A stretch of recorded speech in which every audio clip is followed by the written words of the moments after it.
Olá, voltamos com a nossa disciplina de Geologia e Paleontologia. Vamos iniciar a aula 7 e iremos tratar sobre os aspectos da geologia geral do Brasil.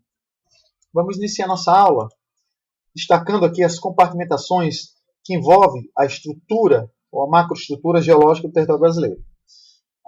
Considerando a macroestrutura que envolve o território, nós podemos observar que toda essa compartimentação é formada por embasamento rochoso que vai sustentar todas as formas de relevo possíveis de serem observadas a olho nu. Então, segundo a geologia e geomorfologia, temos três grandes domínios, ou macrodomínios estruturais, que formam aqui um embasamento rochoso, que são as plataformas ou cratos, bacias sedimentares, cadeias orogênicas e cinturões orogênicos. No caso do Brasil, nós vamos encontrar e identificar a existência de duas delas, que são as plataformas, cratos ou bacias sedimentares.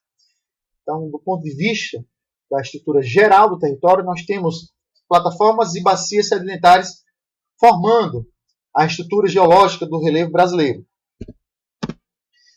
Cráton. O cráton é entendido como essa região geológica, ela vai ser responsável, como vocês podem ver aqui nessa imagem, por sustentar as estruturas das bacias sedimentares. Então, a força gravitacional que nós estudamos na aula passada sobre processos erosivos, transporte e sedimentação, nós observamos que os movimentos de massa ocasionados pela força gravitacional, como também pelos agentes de erosão, vai fazer com que diferentes camadas sejam depositadas uma sobre a outra e vai formar o que nós chamamos de bacias sedimentares, que são sustentadas por essas formações chamadas plataformas ou cratos. A origem, como nós observamos, dos crátons, diferentemente das bacias sedimentares, tem origem nas profundezas do manto da Terra. Então, os movimentos tectônicos eles conseguem registrar a existência de processos de formação de crátons na medida em que vai existindo, a elevação dessas plataformas à superfície terrestre. Então, temos os crátos datados nas eras pré-cambrianas e, segundo a exposição desse cráton ou dessa plataforma a agentes de erosão, nós teremos duas tipologias específicas que o cráton apresenta. Então, quando ele é exposto a agentes de erosão, ou os agentes exógenos, como água, temperatura, vento, esse cráton ele vai se transformar no que nós chamamos de escudos ou escudos cristalinos. Essa formação, quando recobertos por outras formações, como os sedimentos, ou rochas sedimentares, eles vão ser denominados de plataformas cobertas ou embasamento cristalino. Então, o cráton ele pode ser visto como escudo cristalino ou como também embasamento cristalino. Então, tudo depende de como a constituição desse cráton foi formada, seja pela ação, deposição de sedimentos, seja pela erosão de agentes exógenos. O relevo brasileiro, os músculos, vamos dizer, do território, é formado por essas duas grandes formações. Em termos percentuais, temos que 64% do território está recoberto por rochas sedimentares. Essas rochas sedimentares possibilitam né, a ocorrência de combustíveis fósseis, a exemplo do petróleo e carvão, como também temos a segunda maior configuração de relevo do Brasil, que são os escudos cristalinos, que comporta 36%, né, de todo o relevo brasileiro. Essas especificamente são formadas por rochas metamórficas e rochas magmáticas. Lembrando que as rochas metamórficas, elas são originadas a partir das grandes pressões e temperaturas que essas rochas sofrem, né, quando ela está no seu processo de ciclo de formação e quando elas estão no subsolo. No caso, as rochas sedimentares, elas são provenientes de quê? Elas são provenientes do acúmulo de sedimentos em lagos, bacias fluviais e fundos marinhos. Já as rochas magmáticas, ou rochas ígneas, são formadas pelo arrefecimento das massas de ar que saem lá do manto, no interior da Terra, e que essas massas de ar elas são fundidas já no interior da Terra e expostas ao contato, né, com o ar, exposta ao ar, se resfria e se transformam em rochas magmáticas. Nessa figura aqui nós vamos reconhecer algumas compartimentações desse cráton, ou do Planalto Paulistano, entendendo que essa bacia sedimentar, nós podemos observar aqui no meio do cráton paulista, ela também pode corresponder às depressões preenchidas com detritos ou sedimentos que, como estudado nas aulas passadas, elas são transportadas e carregadas pela ação, principalmente, de rios, lagos e oceanos. Então, a hidrodinâmica é um dos fatores primordiais da deposição, acompanhado também, primordialmente, pela força gravitacional ou energia gravitacional. Observamos também no Brasil que as bacias sedimentares elas possuem grandes ou pequenas extensões. Então, como nós vamos também mensurar a extensão dessas bacias, nós observamos a variação dessas extensões de bacias sedimentares. As bacias elas são consideradas também porções subsidentes da crosta terrestre e elas preenchem ou são preenchidas por sedimentos. E esses sedimentos, como nós observamos, eles são antigos, né? Eles vão sendo depositados uns sobre os outros. Temos os leitos de rios, temos os ambientes marinhos ou continentais, tanto os marinhos quanto os continentais, que servem como base para a deposição desses sedimentos. Então, as bacias sedimentares, ela apresenta-se também como um registro para o reconhecimento da evolução geológica da Terra. Então, o estudo da deposição de sedimentos das camadas estratigráficas dessas bacias, podemos mensurar o tempo geológico, certo? Então, são formações que compõem diferentes formas de relevo. Temos montanhas, temos morros, temos picos, que formam toda essa base de plataforma. Nós veremos posteriormente. Então, a bacia sedimentar, ela tem um compartimento, né, bastante estreito aqui nessa bacia, nesse planalto paulistano, em cima desse planalto paulistano. Essa bacia sedimentar, ela é mais estreita e ela está assentada basicamente em rochas metamórficas. Então temos aqui o nível antigo das camadas de São Paulo, essas regiões aqui. Deixa eu pegar aqui. Certo. Temos aqui as camadas mais antigas, né, dessa formação de Planalto Paulistano. A B, temos aqui nessa coloração mais rosa claro, nós temos a nós chamamos de máxima profundidade desse cráter, ou dessa bacia. Temos o C, esse ponto aqui, que significa o nível médio da superfície de erosão causada pela hidrodinâmica do rio Tietê. Certo? Está basicamente entre 800 e 850 metros.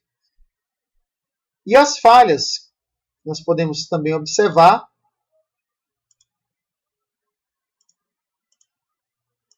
nesses cráteres. Então, essas planícies, né, litorâneas, elas fazem uma conexão muito importante com esses cráteres aqui no Planalto Paulistano. Temos uma representação gráfica importante para entender os cráteres. Então, os escudos cristalinos. Os escudos cristalinos, como uma derivação dos cráteres expostos a agentes erosivos, temos que os escudos cristalinos são encontrados basicamente, né, formado por rochas metamórficas e rochas ígneas. E são áreas de ocorrência de minerais metálicos, né, e não metálicos. Esses metais, eles são aflorados em 32% do território. Então, são formações arqueozoicas que comportam esse embasamento cristalino. 4% dos escudos cristalinos é composto por formações proterozoicas, que são ricos em minerais estratégicos para a economia. Então, temos os dois escudos cristalinos principais do território, que é o escudo das Guianas e o escudo brasileiro.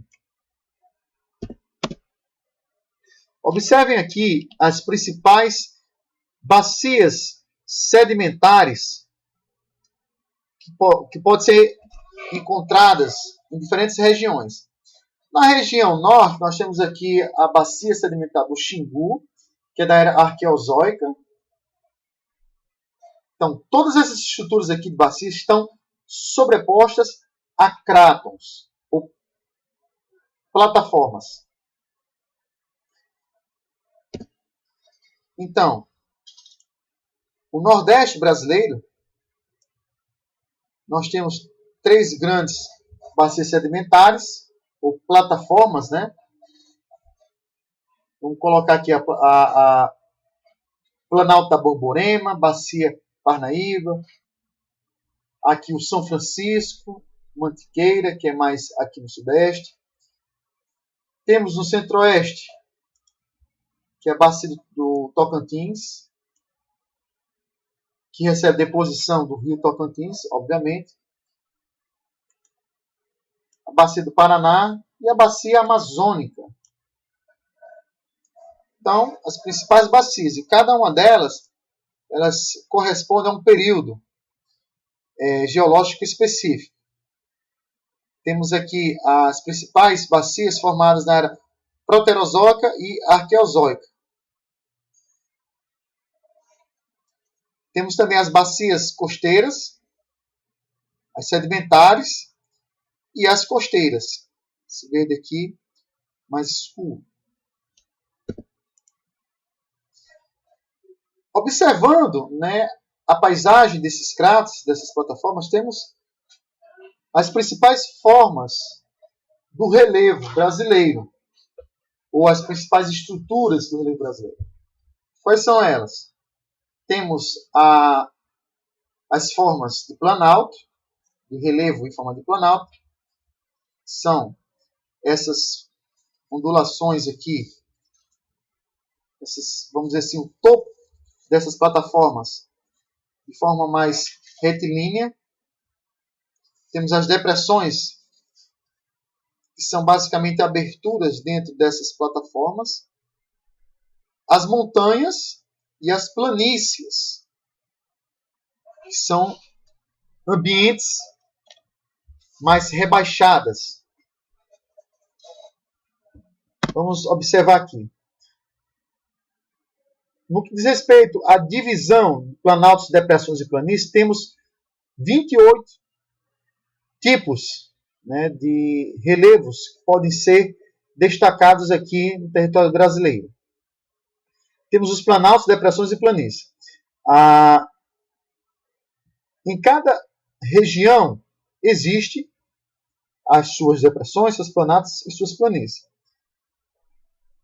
A ocorrência dessas formações de relevo são basicamente simultâneos em cada uma dessas regiões. Como, por exemplo, na Amazônia.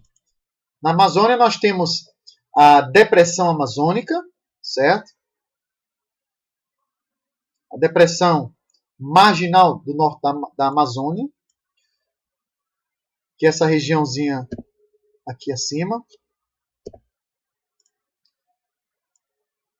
Como também nós podemos ver a ocorrência da depressão da Amazônia Ocidental. Certo? Podemos ver também os planaltos residuais sul da Amazônia, certo? Que são essas formações aqui. Então, a ocorrência de planaltos, planícies e depressões é possível de se ver em uma só região. Vamos observar aqui as estruturas de um planalto, certo? Superfície onde predomina intensos processos erosivos.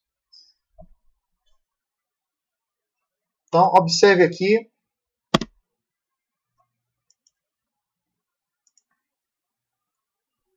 Observe que o planalto, essa forma de relevo, apresenta uma forma mais plainada na sua superfície.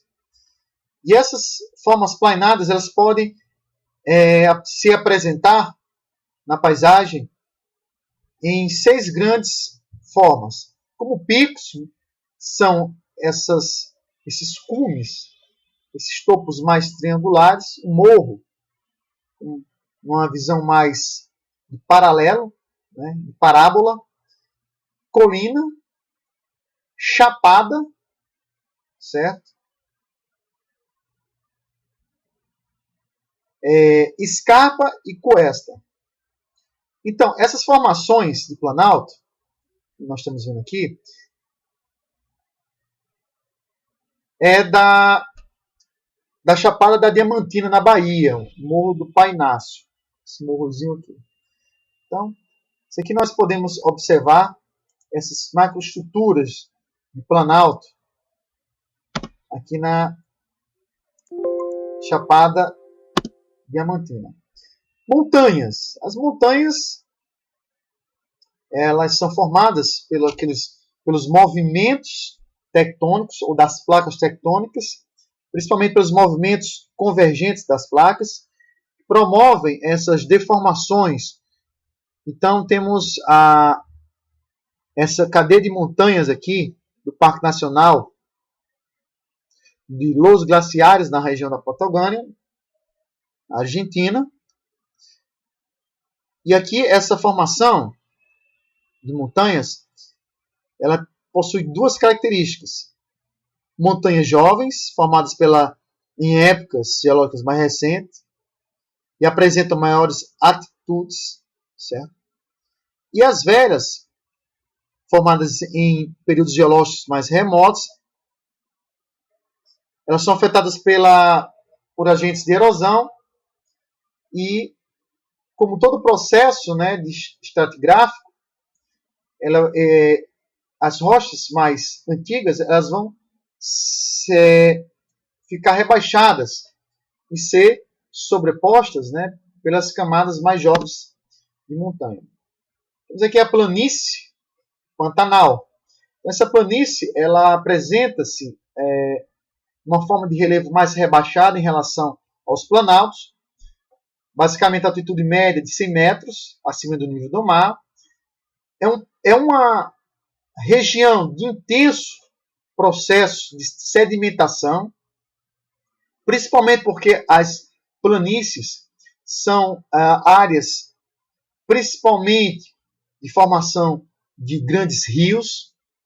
Então temos um movimento turbulento e laminar de massas de água que carrega, né, uma quantidade significativa de sedimentos.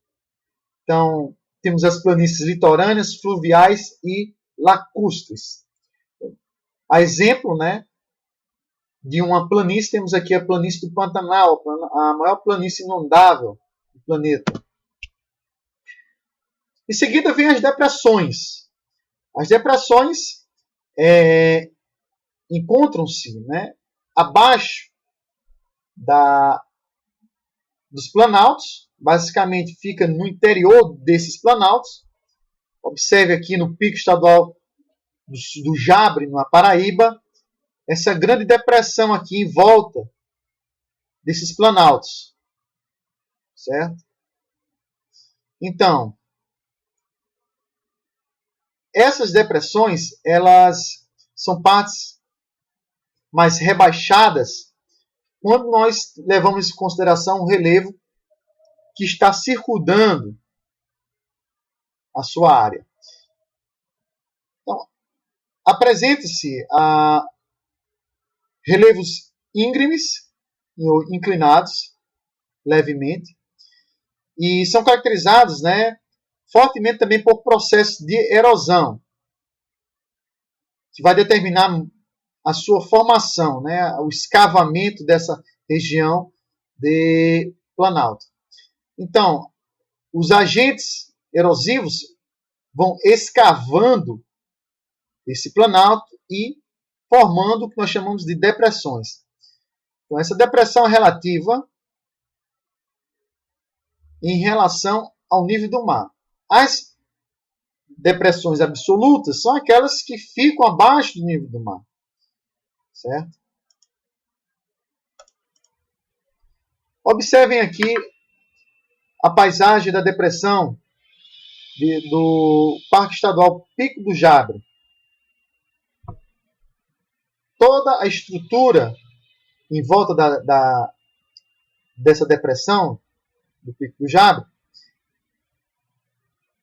são responsáveis, né, pelo transporte de sedimentos e também pela constituição de rios que também fazem parte desse processo erosivo de formação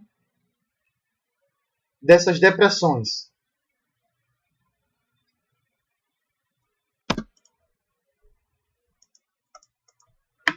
Certo? Vamos adiante agora.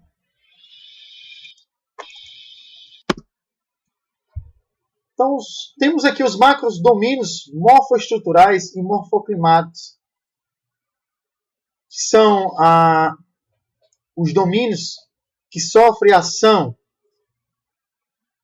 frequente e constante, certo, de agentes erosivos, como rios, certo, a ação do vento, da maresia,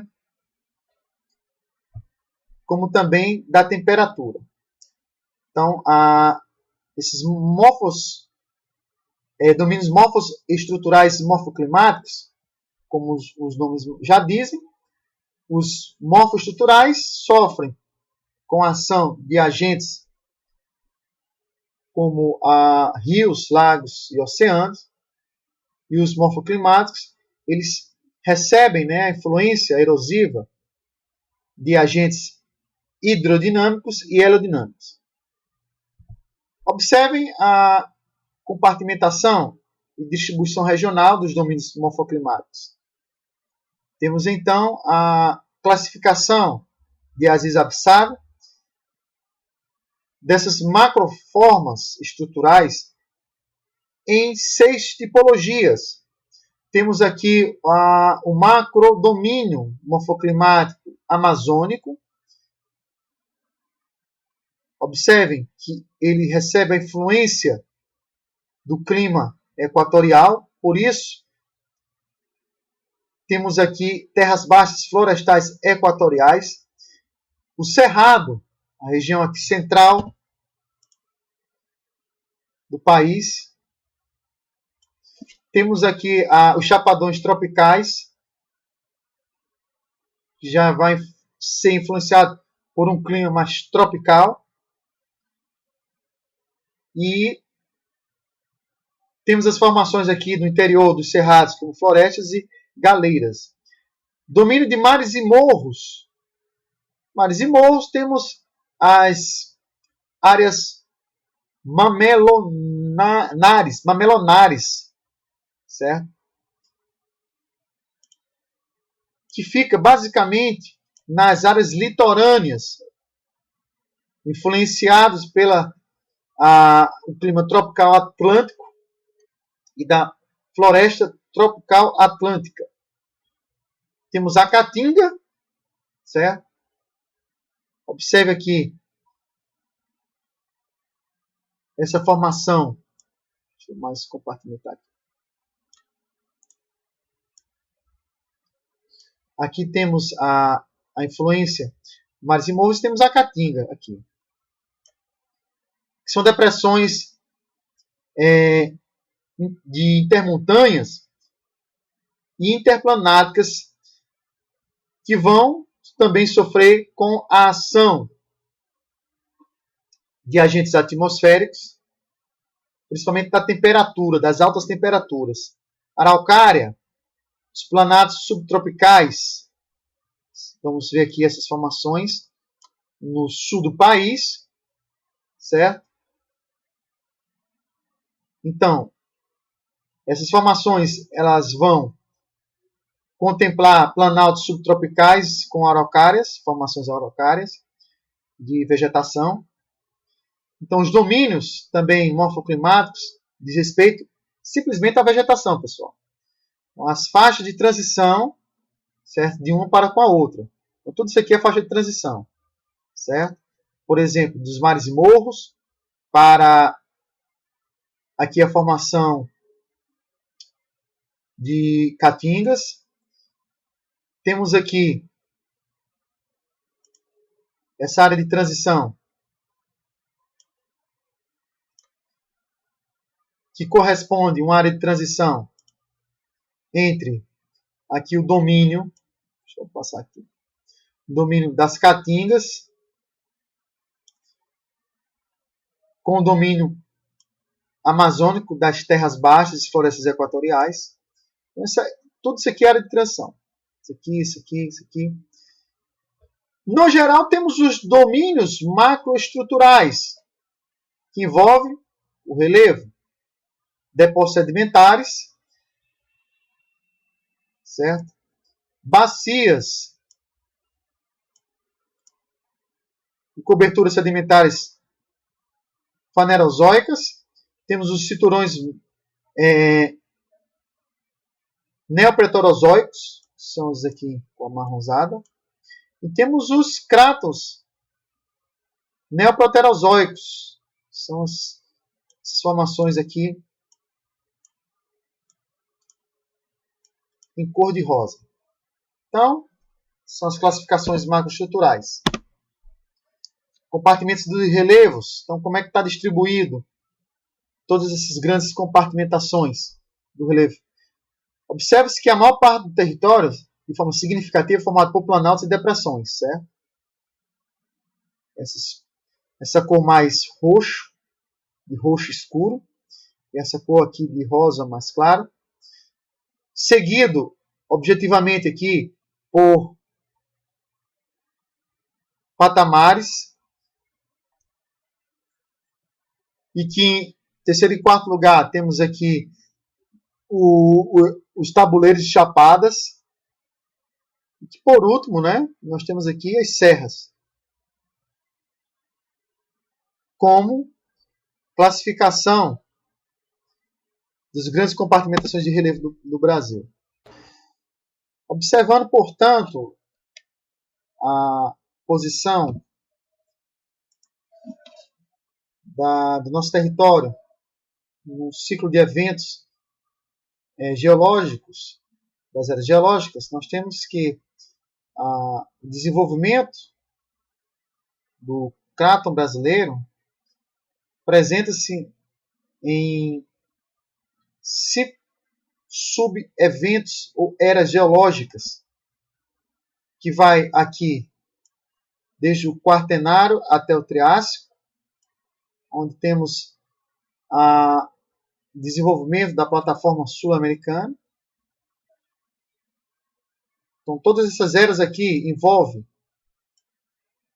a posição do nosso território dentro dos supercontinentes, da Neopangeia, da Pangeia, Gondwana, Rondônia, Colômbia e Kernolândia. Então, antes da deriva continental, antes do nosso território ser separado pelos movimentos de deriva continental, então sofreu determinados tipos de processos ao longo das eras geológicas. Então temos as eras e os subperíodos dessas eras. No período intermediário, que nós podemos ver aqui, em verde, temos a ocorrência de eventos de etapas de convergência, de formação dos cráteres, que vai desde o Siluriano até o período do pós-transamazônico. Após esse período intermediário, nós temos os eventos mais remotos de constituição do cráton brasileiro, que vai desde o Neo-Arqueano até o Paleo-Arqueano. Então, são eventos que demonstram a formação do cráton brasileiro quando ainda não separado pelas forças tectônicas ou pela deriva continental.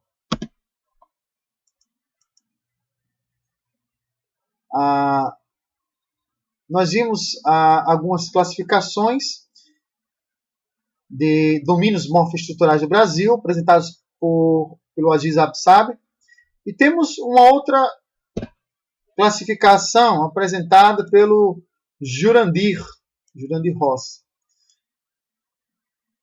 Ele apresenta as grandes formações de relevo, das macros estruturas de relevo do Brasil, como também planaltos, planícies e depressões.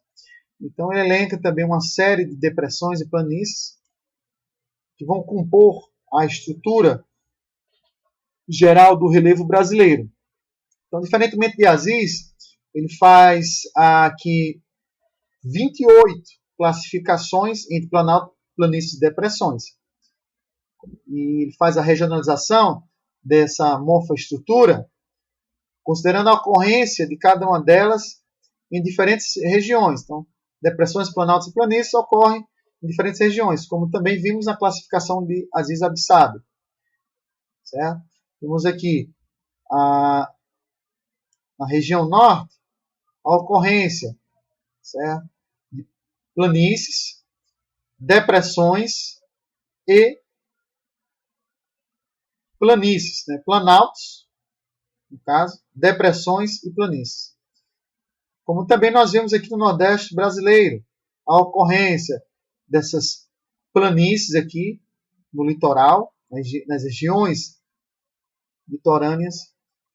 Na medida que vamos avançando para o interior, nós temos as depressões, até chegar às áreas de planalto. Então, por exemplo, quando você está viajando da capital natal até o interior, você vai subir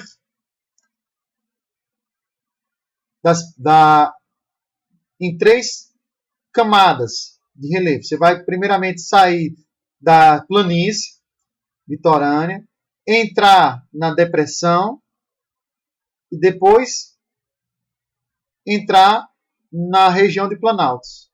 Certo? Então, pessoal, terminamos aqui uma breve elucidação sobre as macroformas que envolvem o território brasileiro. Esperamos você na próxima aula. Um abraço e bons estudos.